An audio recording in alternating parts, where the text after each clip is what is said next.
Instagram's having so much problems. Can you try inviting her?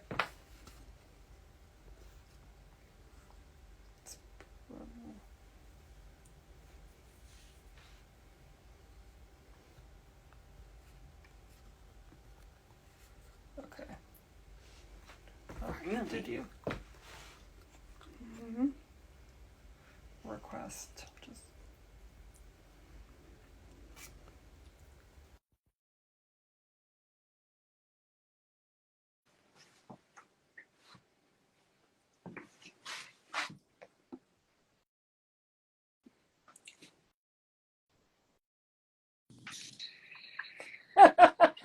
Hello again.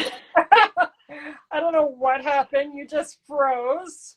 I don't know. It told me that the video ended on my end. I was like, that doesn't seem right. Sorry Okay. about that. Starting new. So, again, can you tell my followers about you? Yeah, absolutely. My name's Delia. My pronouns are they, them, theirs. I am a transgender, non-binary, and gender fluid medical student and activist. So most of my work focuses on teaching people about what it means to be transgender and what it means to be intersex, and then explaining how to best take care of people who hold those identities. Awesome. Wow. A lot of information. Yes, it is a So, how lot. did you want to become a doctor?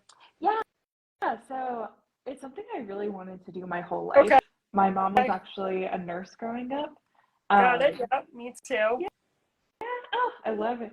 Um, so yeah, I just really got exposed to healthcare from a young age through my mom, and then the more I learned about medicine and how it ties into advocating for marginalized communities, or it's kind of the direction that we're Yep. going, the more I was like, that's the work I want to do.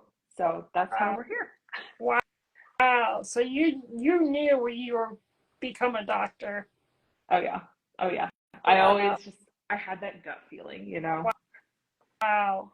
That's awesome. I'm applaud you because it's a lot of education and a lot of time. Thank you. It Wow. definitely is. Wow. And where did you grow up? What state? I grew up in Rhode Island. Okay. Yeah. And now I live in the Uh, Midwest. okay, cool. Do you have like the Midwest? I do. I do. It's a very different environment from Rhode Island, like and Yes. in a good way, I would say. Okay. Like people are a lot friendlier out here. Oh, wow. Yeah, it's really interesting. Like I don't know, in Rhode Island, people felt very cold and like just didn't want to talk to anyone, or like Okay. if they did, it was all very fake. Here, Wow. like people are genuinely nice. Wow. That's so interesting. Um, and what, sorry, are you a sophomore? Like, what year are you in medical student? Yeah, I am a second year. Okay, so a sophomore. Yes. Cool, cool. And what school? I don't share that publicly just out of Oh, safety concerns. Yeah, yep, yeah. got it. Cool. So I have questions that I just thought of. So can you share your ex- personal journey? How you experience by transgender, by non-binary person um, influence your decision um, to pursue oh my god, I can't talk. Okay. Oh my god, I cannot talk today. A queer in medicine. I know that you touched on it, but if you want to just go further. Yeah, absolutely. So, um, I was, as I like to affectionately call myself, a closeted queer growing up. Um, so I grew up in a very religious Okay. community. Everyone went to church. It was kind of the norm that people were straight and cisgender and you get married and have babies and that's what happens. And I figured out at 13 that I am gay. And as I got older, I actually was outed to my class, like my middle school class. So I went back into the closet until I got to college. Okay. And then I started coming out gradually to people I knew I could trust. Yeah. And in the process of coming out and learning more about other identities within the LGBTQ plus community, I figured out that I'm also trans. Surprise! That actually happens to a lot of people. Like, we figure out we're queer first and then figure out that we're trans. Yep. And as I was figuring out my gender, learning about this part of myself, I started meeting more and more trans and non-binary people who had had negative experiences interacting with the healthcare system. And I heard so many stories of transgender people actually having like worse health outcomes because they weren't able to get adequate care. There have been trans people who have died because they haven't been able to get the care that they need, or whatever care they tried to get was not appropriate for them. Yeah. So I really saw that as something that I wanted to try and fix as best as I could. I'm the kind of person who, like, when I see something going wrong, I'm like, I have to fix it. Oh, me too. Yeah. It's so hard not to feel that. It's like, oh, I just want to be better. I like want to become the president and fix everything. Yes, I'm right there with you. You would be an amazing president, by the way. Just saying. But yeah, so I saw this problem and I was like, I don't want to see people struggle to get access just to basic healthcare, never mind like gender affirming hormone therapy or anything like that. It's like, we're talking about like primary care and like emergency care. Yeah. So I just really wanted to try and help not just create safe spaces for trans and intersex people, because as I've learned more about the trans community, I've also learned more about the intersex community. So for me, it's not just about creating those safe spaces, but it's also about teaching other people how to create those safe spaces. Yep. Because the more people that we can teach, the more safe spaces there will be. Absolutely. Absolutely. And being an advocate, I mean, for myself, being disabled and an advocate, I think I have more leverage and power because I know what to do in my disability and my disability community.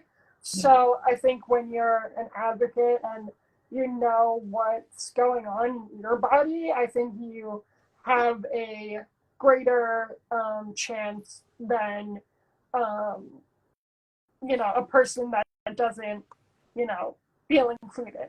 Yeah, exactly. And I think so much of our own lived experiences are necessary in order for us to communicate what we need and to help our providers understand not just how to support us, but to support people who hold similar identities and similar lived experiences.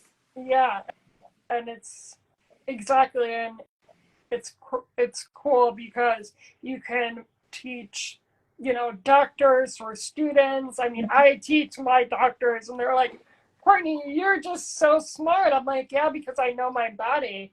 So once you knew and you lived this experience, I think you are going to be a great advocate or a doctor or an advocate like myself. Exactly. Thank you for doing the work that you do. It's really awesome to see. And I'm so glad that you're an advocate and you're a doctor and you're doing like changing the stuff because as you said you didn't really see anyone like you growing up, so it's cool that in the future little kids or teens and they have a question they can just call you or I don't know, it's really cool that you're doing the work and career. Thank you. really means a lot. I had a really interesting experience a couple weekends ago, actually. So, there's so many people that I now know from getting more involved with the community, and they're generations above me. Yep. So I really look up to them as like queer and trans elders. Yep. And a couple weekends ago, I got married. Oh, Yeah. my God, yes. Thank you. To another trans person, actually. Oh, wow. Yeah. So, Duo. it was Perfect. the gayest wedding. We had Oh my such a good time. goodness. But the best, well, not the best part, because obviously getting married was the best part, but something really cool happened at the wedding. So we invited one of my mentors and his wife, and they came up to me during the reception and said, our child is queer and has a friend who's trans. And now that we see this trans couple that's gotten married and is happy and is taking care of each other, we have an example for our kid to say, like, hey, you can thrive and you can do whatever you want in life. And in that moment, I realized, oh my God, I'm a queer elder now. Literally, yeah. Like, you are the model, like, that's insane. That exactly like you said, your mentor. It's like, you're like, wait, me? Like, I was like, excuse me. Hello. wow, major day, right? Oh yeah, it was cool. It was a big day. Wow. And how did you meet your husband, So, or what is her or he pronouns? they them. Okay, cool. So how did you meet your partner? So we met when we were in college. Okay. We were both EMTs in our, Yeah. yeah, so we had like a college EMS unit. We met there and then we dated for like 3.5 years before getting engaged. And now we're at the same med school, which is kind of cool. Oh my God! Wow. Yeah. Wow. Copper. Oh my God! I cannot talk. The copy not hitting. Power couple. That's so I'd like cool. to think so. Thank you. That is so cool that you're doing things that you didn't think of when you were younger, and then getting married, and your mentor is like, oh my God, like, you're my daughter or my son's like model. It's just like so cool that you're doing that, what you're doing. Thank you. It's stuff I never thought I would actually get to do. So it's nice to actually be able to live out the dreams that I had. Yeah, absolutely. And me too. I mean, I was saying to my best friend, like, I never thought when I was 12 that I'm doing my bucket list ideas and traveling the world and doing documentaries. Like, it's crazy, like, to think of our kids future, and what you're doing, and me too. I mean, it's really cool that again, we're living and thriving. We just have to be proud of ourselves for this. No, exactly, and I'm proud of myself, and it's really cool. Thank you. Okay, so back to your medical history or story. Did you have any challenges or triumphs that you encountered in your journey to become a family doctor, or a medical educator? Yeah. So I'm going to group these into two buckets because I think there were some challenges that happened before I got to medical school, Okay. and some challenges now that I'm in medical school. Okay. So before medical school, I really struggled academically in college, actually. Mm-hmm. Like, I almost failed physics. Like, It was brutal. And so I had this advisor who gave me some really great advice. She said, you know, I think you have what it takes to be a doctor. I think you have the passion, you have the desire, you have a good reason to want to be a doctor. Um, but you've got to work on your grades. Like, you've got to just get your science grades up, do something to make your application stronger. So I ended up doing a Master of Science in Biomedical Science after undergrad, which was actually a really great experience because not only did I learn a lot of what I would actually end up learning in med school, so it kind of gave me a little bit of a head start, I guess you could say. But that was also the community where I was able to come out as trans for the first time, because the people in my program were so supportive and thoughtful and like willing to engage in conversations like that. So as much as it was frustrating to have to take a couple more years and do the master's and get ready for med school, it ended up being such a huge blessing. And I'm glad that I kind of took that time. Yeah. So that's kind of pre-med school. Now that I'm in med school, the imposter syndrome is probably the biggest thing for me. You know, I'm not the best test taker. So because most of our grades come from the tests that we take, and we have to take exams like every other week at my school, it's very easy for the imposter syndrome to slip in because I see so many people in my class who are so intelligent, learning the material in a way that I can't even comprehend. Like, if you put a patient in front of me, I can figure out what's going on. I can talk to a patient. But if you ask me a question on a test about something very specific, I'm like, I don't remember that. So it's been a lot of comparing myself to the people in my classes and trying to just remember that if I know the material and if I can explain what's going on with a patient, both to them and to whatever team members I'm working with, that's ultimately what matters. Yeah. I guess people like me, I'm a visual learner. So again, when you said, oh, I can,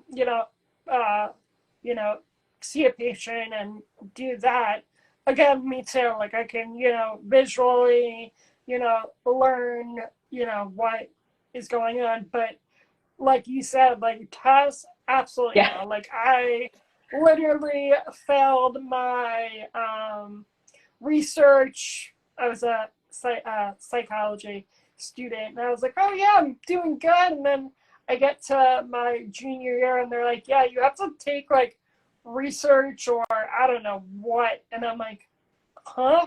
Like, I have to do this? And they're like, yeah. I'm like, but it's math. Like, I'm not good at math. Like, I cannot do it. And I remember, like, I literally studied so hard. I'm like, I need to pass this, like, class because you have to, take class. I'm like going to the teacher all the time, and he's like literally like looking at me like it's like easy. I'm like, no, it's not easy in my brain.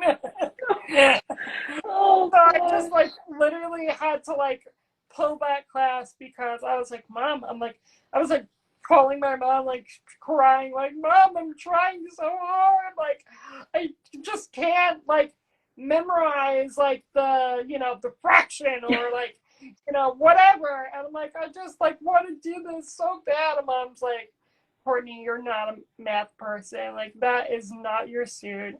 And it's like, it's so hard because when you are given a task, like you have, like you want to achieve it, and we're doing so much in our brains.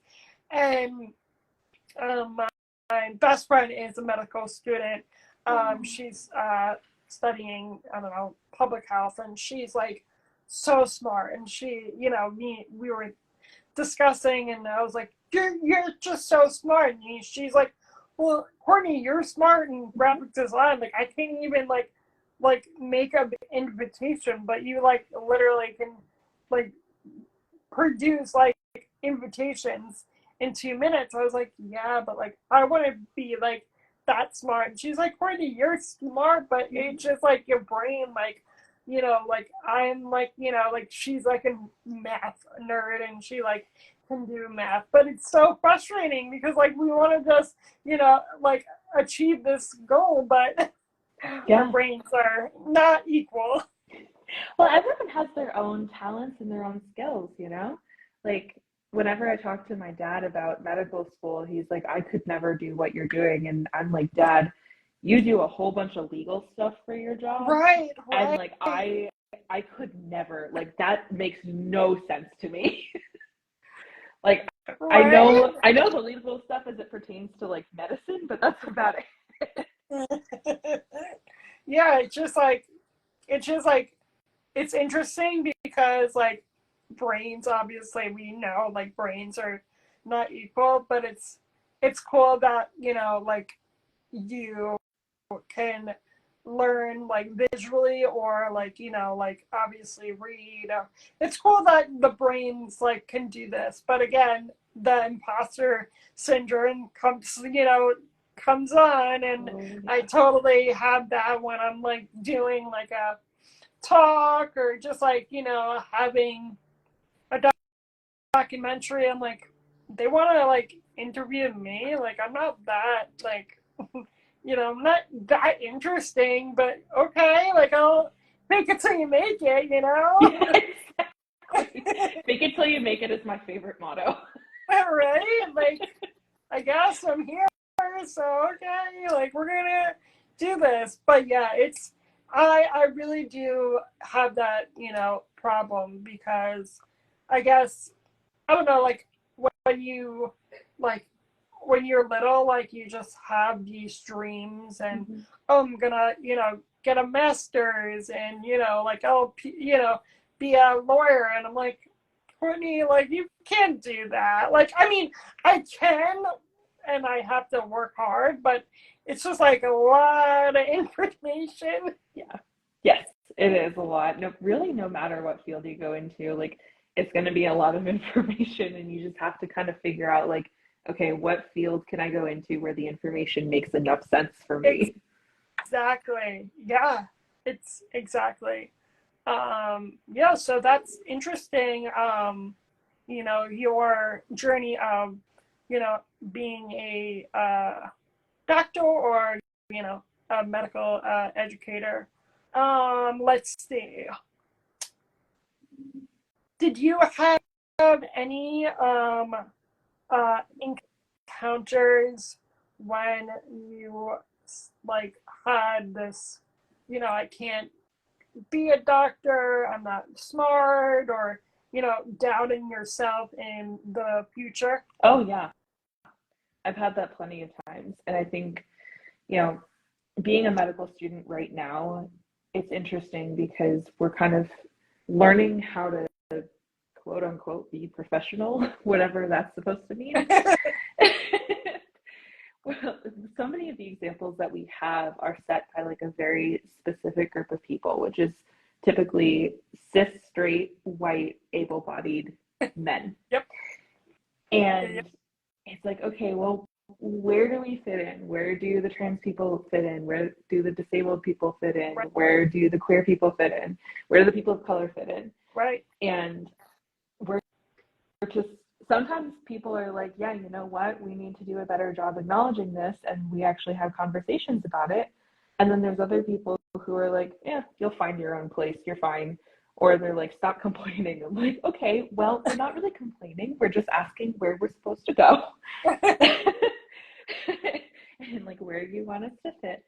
So I definitely feel, even right now, that sometimes I don't belong the way that I would like to. But that's also why I'm here, is because I Right. know that there's going to be people generations past me who are going to feel the same way.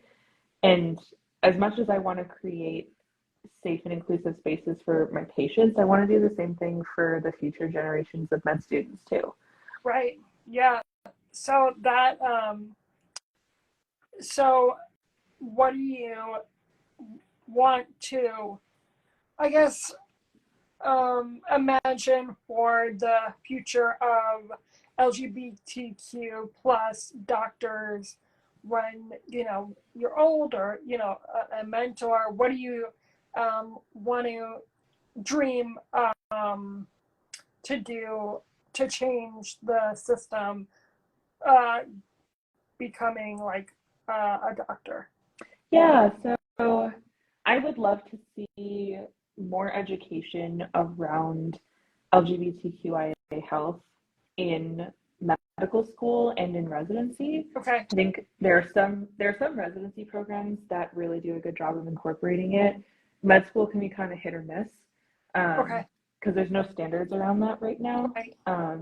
So I would love to see more standards around like what we should be learning in med school. I would love to see more representation in both our like pool of lecturers and professors, but also in our pool of deans.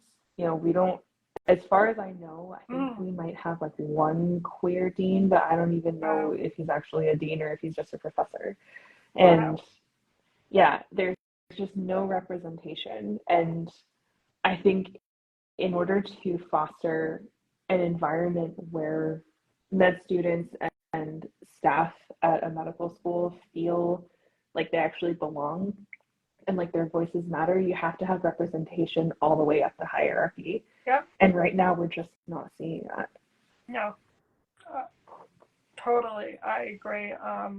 Even with, doctors that I deal with muscular dystrophy, I've never seen in 29 years of life a disability doctor. Yeah. Imagine that. It's like I'm like you. I mean, it's just so. I've never even like heard of a disability doctor. Yeah. Or like it's like the like even like the minute of disabilities, like blind or just like hard of hearing. Like there's nothing, like you said, like there's no like doctor that I can see, or a psychologist. Like there's no therapist that I can see. And I had this issue when I was actually looking for a therapist, because when you're disabled, like you obviously you can like relate, but I don't really like, obviously the able-bodied like therapist can like tell me what to do, meditation. I'm like, I kind of like got like tired of it. I'm like, you don't know what I deal with like every day. So I was like telling my mom, and my mom's a nurse. I was like, I really want a therapist that specializes having a chronic illness. Well, the error that I discovered, well, the insurance covers, they don't really have any disability or chronic illness like specialties. So I was looking for a therapist, and they want like $400 an hour. And this girl was like, yeah, like she was like so like like she was like so nice. And I look at her website, $400 an hour, and I'm like I'm privileged. I'm lucky that I have free insurances, but I'm not paying $400 to go to a therapist for 60 minutes.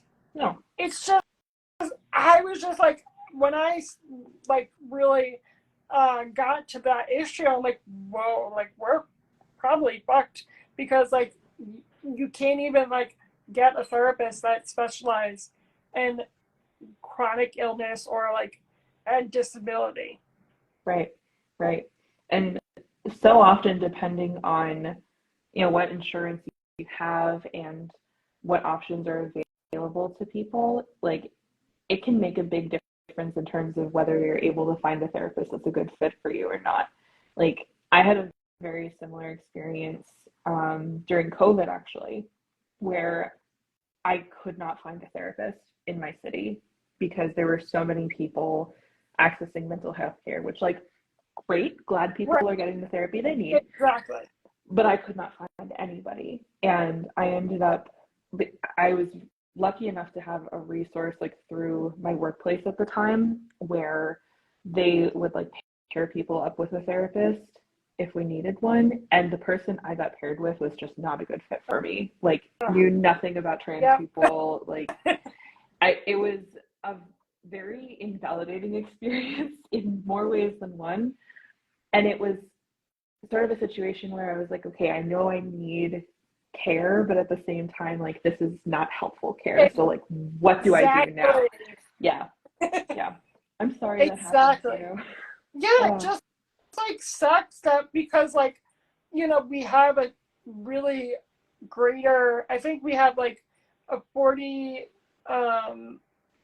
of, you know, having a disability in America, and there's no chronic illness or, you know, therapist that you can talk to and relate. And I just feel that like, again, what you said, there's no hierarchy to get, you know, therapists or doctors that are not specialized, because I don't think having a disability is like so specialized. It's like, you know, you like I was born with muscular dystrophy. I didn't pick that. So it's kind of upsetting because obviously the community obviously goes through what I, you know, went through in the spring. So I hope the future is gonna, you know, change.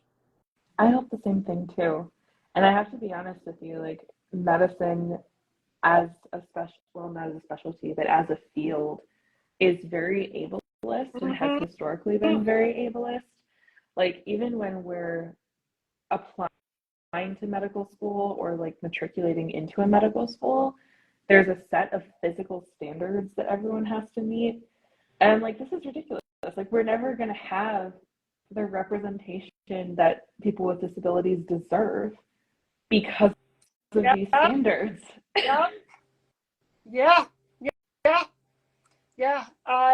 Again, it's like, it's just like crazy that, again, like that is there, because what if I don't, you know, I don't know, like I just very, very ableist, but what you said, and it's just a shame because there's a whole people that want change. Yeah, there are. And I do believe that we can move towards change. It's just, we got to get enough people on board and enough people believing in the possibility of growth. That's really the biggest thing.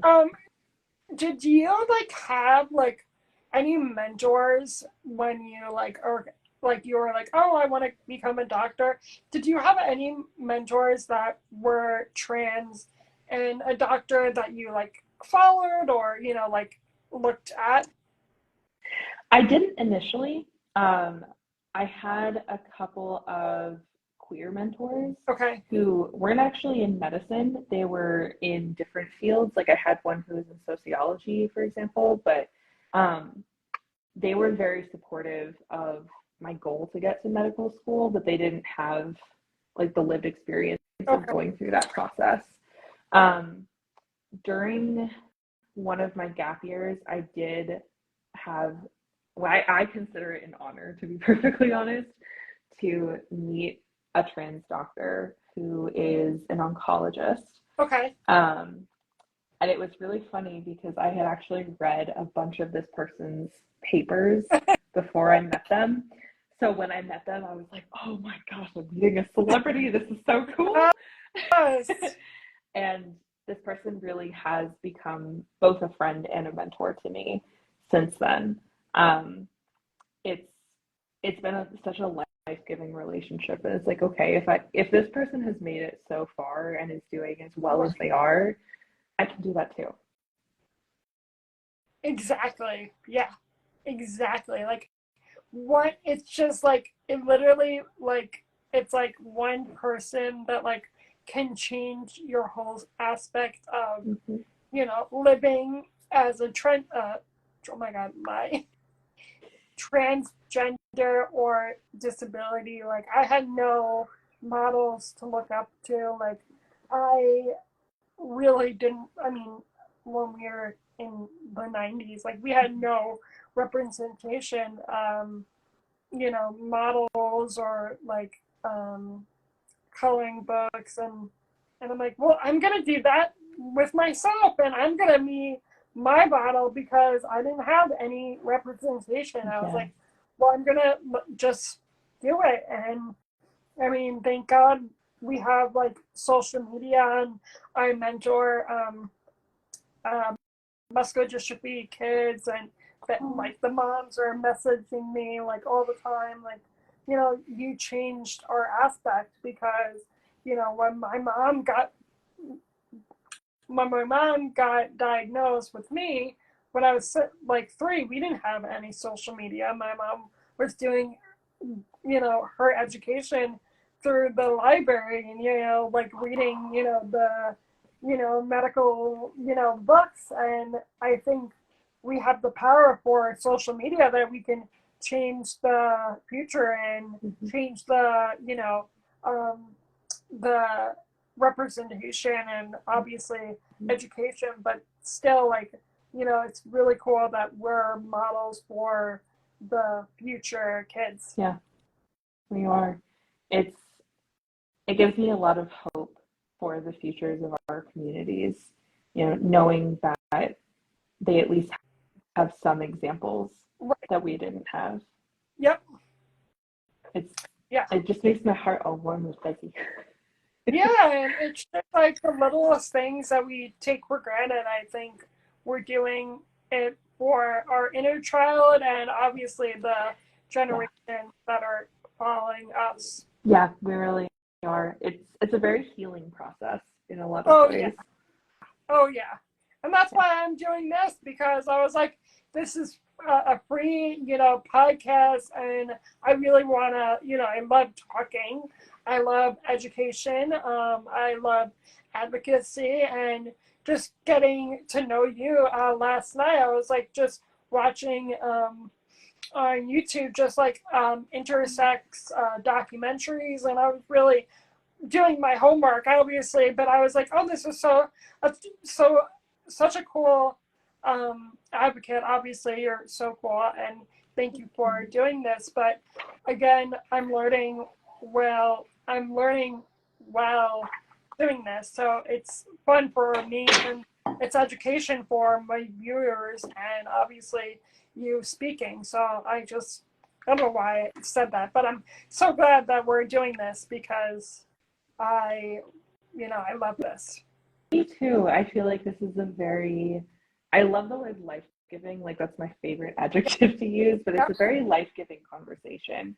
I feel like we're learning from each other, and it's just nice to be in community with another person who understands so much of what I'm talking about and who I understand so much of what you're talking about.